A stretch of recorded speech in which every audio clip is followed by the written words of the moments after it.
Bonjour, c'est Madame Ardin. Bienvenue dans la classe du français d'aujourd'hui. Je vais rappeler ce que sont les familles de mots avec les CE1, puis nous finirons la préparation de la dictée numéro 26 et nous travaillerons sur le futur. Je terminerai avec le travail des synonymes pour les élèves de CE2. C'est parti! Viens apprendre avec moi aujourd'hui. Viens apprendre avec moi aujourd'hui ce que tu auras besoin pour demain. Ce que tu auras besoin pour demain. J'ai écrit 5 groupes de mots au tableau. Je vous laisse les découvrir, les lire et remarquer quelque chose dessus. Pause. Je vais tout d'abord vous les lire. La terre, terreux, le terreau, atterrir, enterrer. Que remarquez-vous dans ces mots? Pause. Alors, on peut remarquer que tous ces mots contiennent une syllabe qui est la même et qui s'écrit toujours de la même façon. T, E, 2 R. Je vais donc l'entourer pour vous montrer. T, E, 2 R. Alors on aurait envie de dire T, E, 2 R, E, sauf que dans atterrir, ça ne fonctionne pas parce qu'il y a un I. Donc je vais seulement garder ces 4 lettres. T, E, 2 R. Et souvenez-vous, nous avons vu hier que ça portait un nom. Ce que je retrouve dans ces mots, c'est ce qu'on appelle le radical. Donc si ces 5 mots ont le même radical, alors ils font tous partie de la même famille. Mais attention, il faut qu'ils aient un radical en commun, qu'ils se ressemblent, mais il faut aussi qu'ils aient un lien avec le sens. Alors je vois que la terre, terreux, c'est quand on a les doigts terreux, on a de la terre sur les doigts. Le terreau, c'est quelque chose qui fait penser à de la terre dans lequel on va planter des différentes plantes pour qu'elles poussent. Atterrir, ça veut dire arriver sur terre. Et enterrer, c'est bien mettre dans la terre. Quand on dit le chien enterre son os, il est bien en train de le mettre à l'intérieur de la terre. Donc, tous ces mots se ressemblent et en plus ils ont un lien avec le sens, ils ont tous rapport avec le mot terre. Ce sont donc bien des mots de la même famille. Alors dans cet exercice, dans chaque liste, j'ai écrit 3 mots. Ces 3 mots sont tous de la même famille. Je vais lire la ligne violette qui sera notre exemple. Une montagne, un mont, monter. Ces 3 mots sont de la même famille. Ce que nous allons faire, c'est essayer de trouver le radical, c'est-à-dire les lettres que l'on retrouve dans chaque mot. Donc ici, il y a 4 lettres que je retrouve à chaque fois, ce sont les lettres M-O-N-T. Donc dans montagne, je retrouve M-O-N-T. Dans mont, c'est le mot complet. Et dans monter, M-O-N-T. Et nous allons essayer de faire la même chose avec les autres listes. Le dentiste, une dent, un dentier. On cherche les 4 lettres que l'on retrouve dans ces 3 mots. Pause. La réponse était D-E-N-T. Dans dentiste, je vais trouver D-E-N-T. Dans une dent, c'est comme mon tout à l'heure, c'est le mot entier qui est le radical. Et dans dentier, D-E-N-T également. Ces 3 mots sont bien de la même famille. En plus, ils ont un rapport de sens, puisque un dentiste est quelqu'un qui soigne les dents, et un dentier est un appareil qui remplace les dents. La deuxième série. Une fleur, fleurir, la fleuriste. On cherche toujours le radical, cette fois-ci il y a 5 lettres identiques. Pause. Les 5 lettres sont celles qui forment le mot fleur. Oui, il fallait que tu passes à la télé, toi. Donc, fleur en entier. Dans fleurir, on va donc aller jusqu'au R. Et dans fleuriste également. Et là aussi, on a un rapport de sens. Fleurir, c'est mettre des fleurs. Et une fleuriste, c'est quelqu'un qui vend des fleurs. chanter, un chanteur, un chant. Il y a aussi 5 lettres. Pause. Les 5 lettres sont les lettres du mot chant, C-H-A-N-T. On n'oubliera pas d'aller jusqu'au T puisqu'on le retrouve dans tous les mots, dans chanteur et dans chanter. Et on termine avec un muret, un mur, emmuré. Pause. Donc ici, c'est le mot mur en fait que l'on va retrouver dans les 2 autres mots, M-U-R. Il fait seulement 3 lettres, mais c'est bien lui le radical de la famille. Voilà, nous avons trouvé les radicaux de chaque famille de mots. La classe des CE2 commence maintenant. Nous allons d'abord lire la phrase du jour. Pause. Une grosse guêpe arrive et je la chasse avec une baguette. Dans cette phrase, il y a 3 mots qui ont le son G. Je vous laisse les trouver. Pause.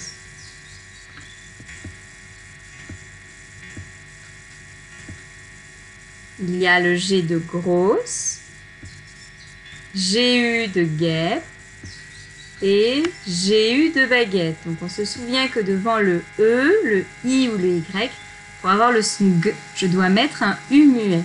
Je n'entends pas le son U dans baguette ou dans guêpe, mais j'ai besoin de ce U pour avoir le son G. Dans cette phrase, il y a 2 verbes conjugués. Je vous laisse les trouver. Pause. Les 2 verbes conjugués sont les mots arrive, c'est le verbe arriver, et chasse, qui est le verbe chasser. Quel est le sujet du verbe arrive? Qui est-ce qui arrive? Pause. C'est une grosse guêpe. Il faut qu'il y ait tout ça. C'est pas juste le mot guêpe, hein? Attention. Tout le sujet, si je réponds qui est-ce qui arrive, je vais répondre c'est une grosse guêpe. Qui est-ce qui chasse? Sujet du verbe chasser. Pause. Eh bien, c'est le pronom je. Qui est-ce qui chasse? C'est moi qui la chasse. C'est je qui la chasse. Nous remarquons que ces 2 verbes, arrive et chasse, se terminent avec un E en terminaison. Pourquoi? Eh bien, nous sommes au présent. Ce sont des verbes en ER. Et on se souviendra qu'une grosse guêpe peut être remplacée par le pronom personnel elle. Avec elle, les verbes en ER prennent un E. Et avec je également. Donc c'est la même terminaison malgré que ce ne soit pas le même sujet.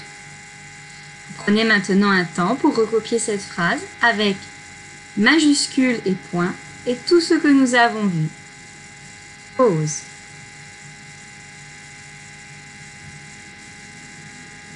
J'ai oublié de préciser que grosse prend 2 S. Nous avons appris le mot gros dans la dictée. Mais si je veux le mettre au féminin, c'est-à-dire lui ajouter un E, je ne peux pas juste ajouter un E. Ça ferait grosse, parce que le S va se retrouver entre le O et le E, et il y aura donc 2 voyelles. Donc si je veux écrire le mot grosse, je dois non seulement ajouter le E, mais aussi penser à mettre 2 S pour avoir le sens.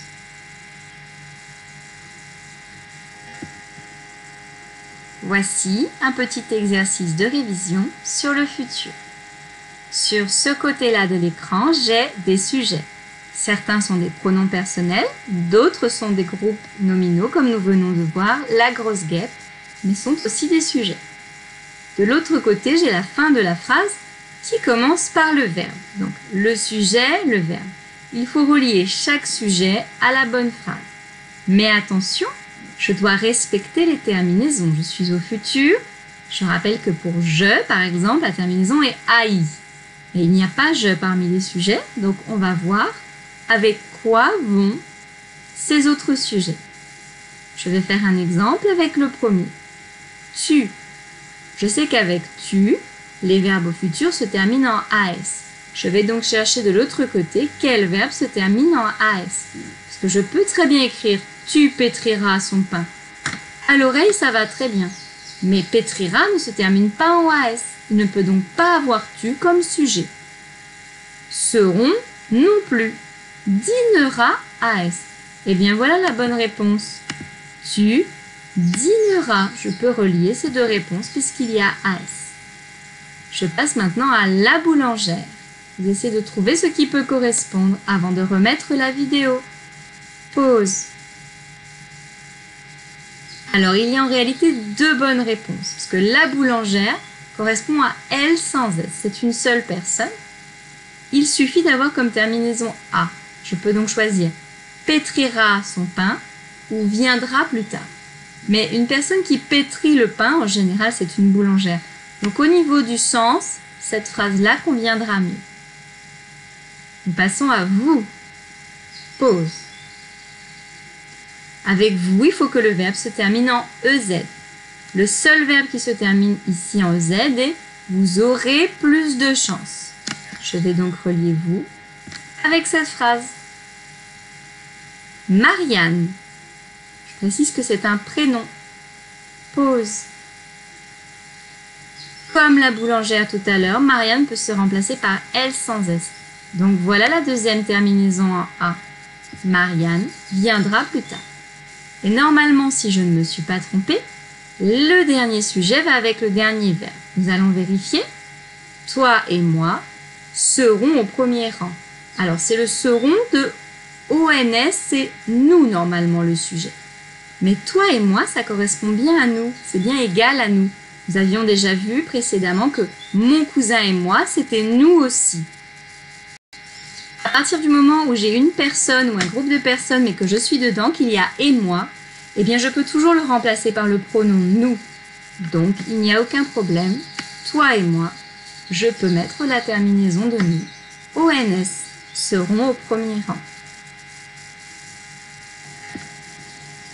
La classe de CE1 s'arrête là. Ils peuvent arrêter de regarder la vidéo. Je leur dis au revoir. Et je continue avec les CE2. Nous allons de nouveau travailler sur les... Eh bien justement, c'est vous qui allez me le dire. Comment appelle-t-on des mots? Comment appelle-t-on des mots qui veulent dire presque la même chose? Pause. La réponse que j'attendais était les synonymes. Je rappelle qu'en général, il y a deux mots synonymes. On le met donc au pluriel. Les synonymes. Nous allons maintenant essayer de retrouver des synonymes. Dans ce premier exercice, nous allons essayer de relier les synonymes entre eux. Nous commençons avec le mot froid. Je cherche si ça veut dire maison, vieux, compliqué, image, glacé, calme, bête ou pirate. Quel est le mot qui se rapproche le plus au niveau du sens? Pause. Donc, le mot qui correspond le plus, c'est glacé. Bien sûr que glacé est plus fort que froid. C'est pour ça qu'on dit que les synonymes ont presque le même sens. Il y en a souvent un des deux qui a une petite différence par rapport à l'autre, qui est un peu plus fort que l'autre, qui va s'utiliser plus dans un cas que dans l'autre. On cherche maintenant le mot difficile. Pause. Difficile ira le mieux avec compliqué. Comme on dit, un exercice est compliqué ou difficile, ça fonctionne bien. Tranquille? Pause. Le mot tranquille ira bien avec le mot calme. Corsaire. Pause. Ce qui ressemble plus à un corsaire, c'est un pirate. Là aussi, une petite différence.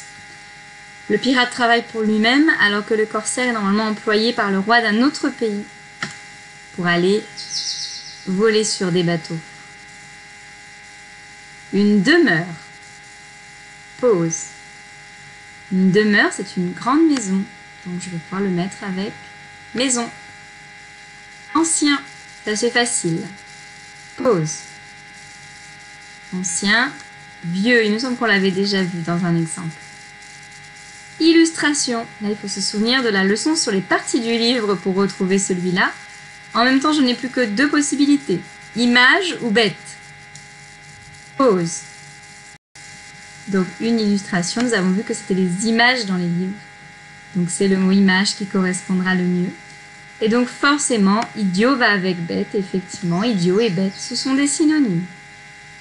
Je passe au deuxième exercice. Dans ce deuxième exercice, nous devons lire le premier mot et ensuite trouver son synonyme parmi les mots de la liste. Donc ici, regarder, j'ai le choix entre entendre, regard, observer et garderie. Donc je rappelle que pour trouver le synonyme, je dois trouver un mot qui veut dire presque la même chose que. Donc qu'est-ce qui veut dire presque la même chose que regarder? Pause.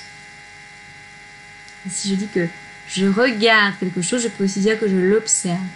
Donc le mot qui correspondra le mieux est observer. Il ne faut pas se faire avoir et prendre le mot regard qui ressemble le plus. On ne cherche pas le mot qui ressemble le plus.